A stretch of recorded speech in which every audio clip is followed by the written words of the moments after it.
Ben, tout d'abord, allô Catherine, merci d'avoir accepté mon invitation. Merci de me recevoir, Marilyn. C'est très gentil de m'avoir invitée.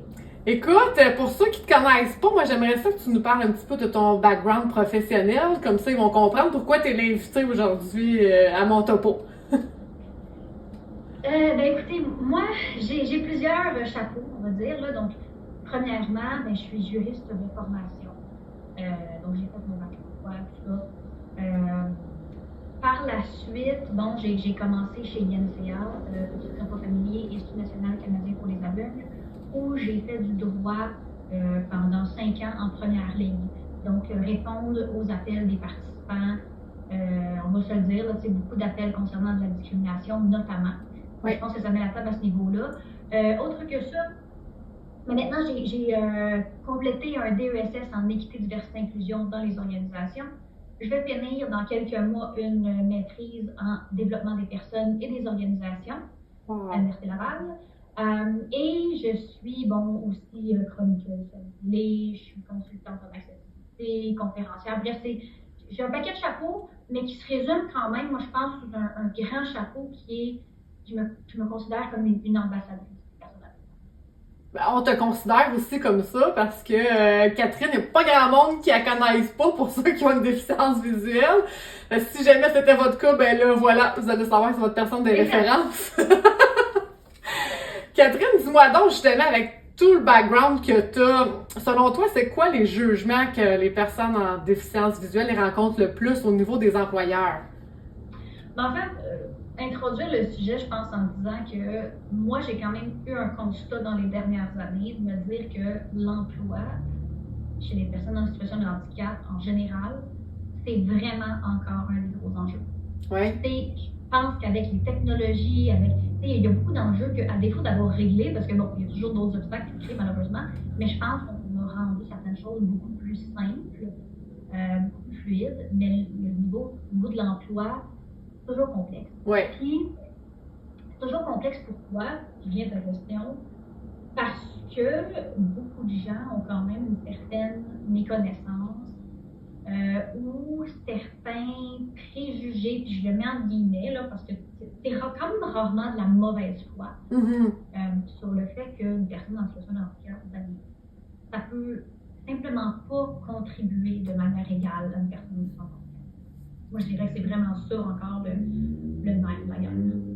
OK, puis tu penses que est-ce que c'est un manque d'information que les employeurs ont pour avoir un peu, comme tu dis, ce jugement-là, à prime abord, de dire, on n'est pas sûr que ça va, admettons, comment on dit ça, à compétence égale, notre confiance va être plus portée vers la personne voyante.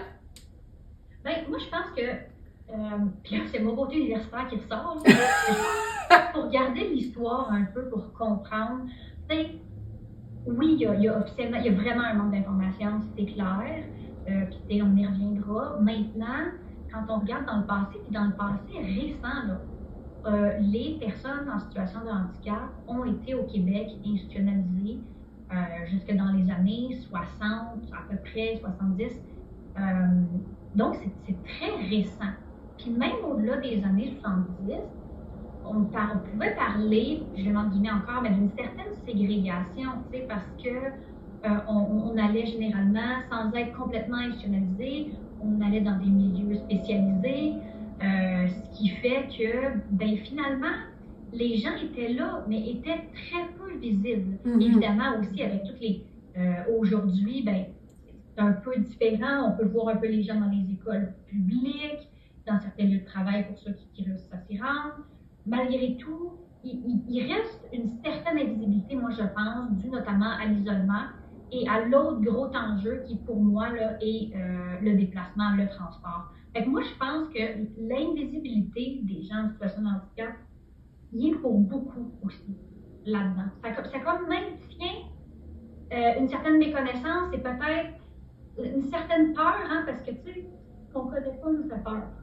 Effectivement. Mais en même temps, comme tu dis, pour nous faire voir, il faut se faire engager ou à tout le moins être capable de garder nos emplois. Mettons, comme moi, j'ai perdu mon travail d'infirmière lors du diagnostic. Ça fait 12 ans bientôt. Est-ce que pour toi, en 12 ans, ça a évolué? Est-ce que les employeurs sont plus aptes à nous accommoder pour dire, ben, voici comment on peut s'organiser pour que vous soyez capable de continuer à faire votre travail ou un travail connexe, justement, au lieu de vous envoyer tout simplement à la maison en disant, ben là, vous n'êtes pas capable de travailler? Ben, je pense qu'on fait du chemin tranquillement, mais c'est une progression qui est quand même lente. Ouais. Et pourtant, quand tu regardes ça, par exemple, l'iPhone qui est arrivé en 2007, pour nous, coche plus tard, parce qu'en tout cas, l'accessibilité a été intégrée un petit peu plus tard. Mais ça, l'essor que ça a donné aux personnes aveugles était quand même énorme. Parce qu'imagine pas une personne aveugle aujourd'hui qui n'a pas de téléphone intelligent, qui n'a pas accès à ça, qui ne peut pas texter, peut-être pas accéder à ses courriels, en tout cas pas de la même manière que tout le monde. Tu es vraiment en marge de la société. Ça a permis vraiment, je pense, de nous apporter une technologie qui est absolument fonctionnelle et qui fait des tonnes de trucs. Là, quand on pense à l'image, quand on pense à des technologies comme ça, à CNI, pour reconnaître du texte notamment, c'est toutes des technologies qui peuvent nous aider dans le cadre du travail notamment, mais qui sont absolument méconnues des gens. Là.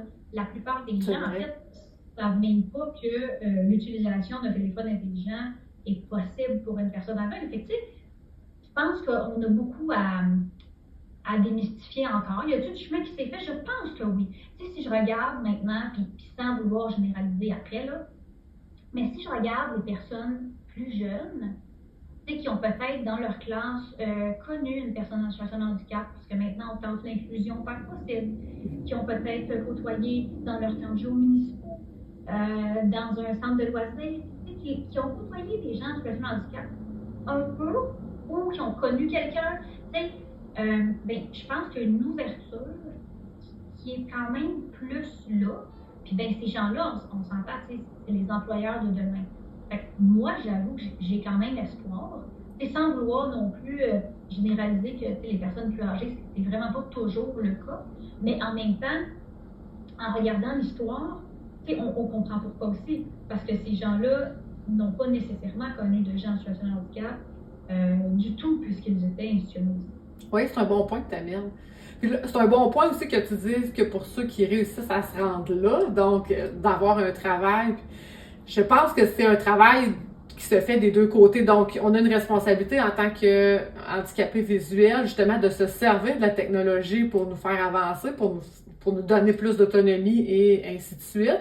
Et c'est un travail aussi du côté de l'employeur de comprendre qu'avec ces outils-là, justement, on est capable de faire le travail, dans le fond. Ben oui, puis tu sais, je pense que dans ton cas, ça a dû être ça, puis c'est le cas dans bien des cas. Le problème, ça va nécessiter vraiment des changements de mentalité.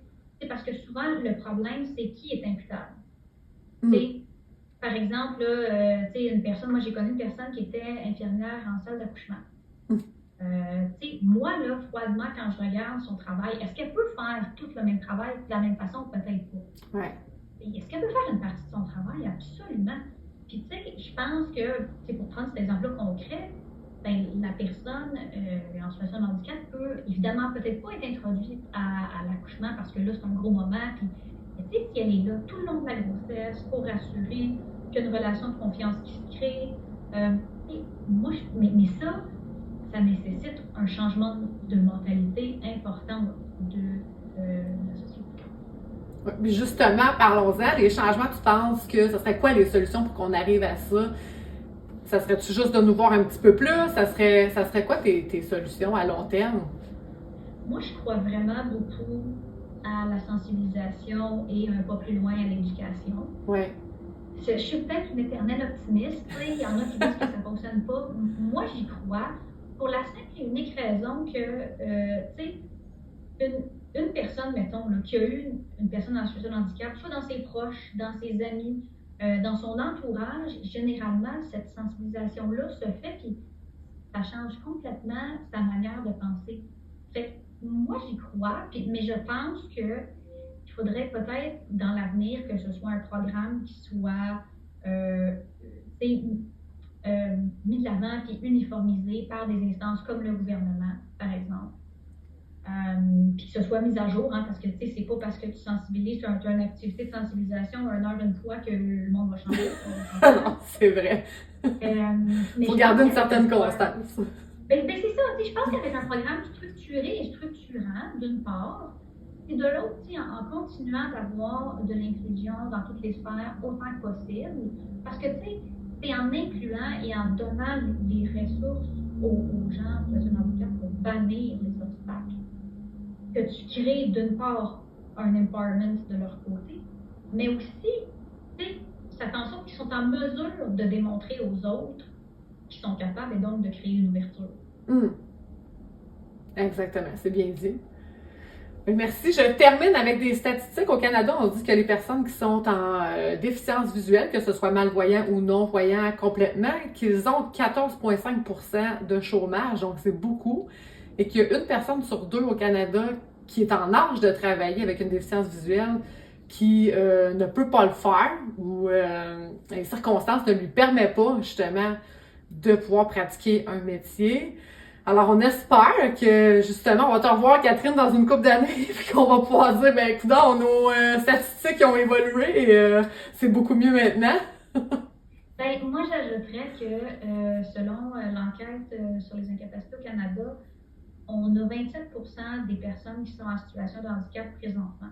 Là, évidemment, c'est tout handicap confondu. Oui. Mais on se rapproche du tiers de la population.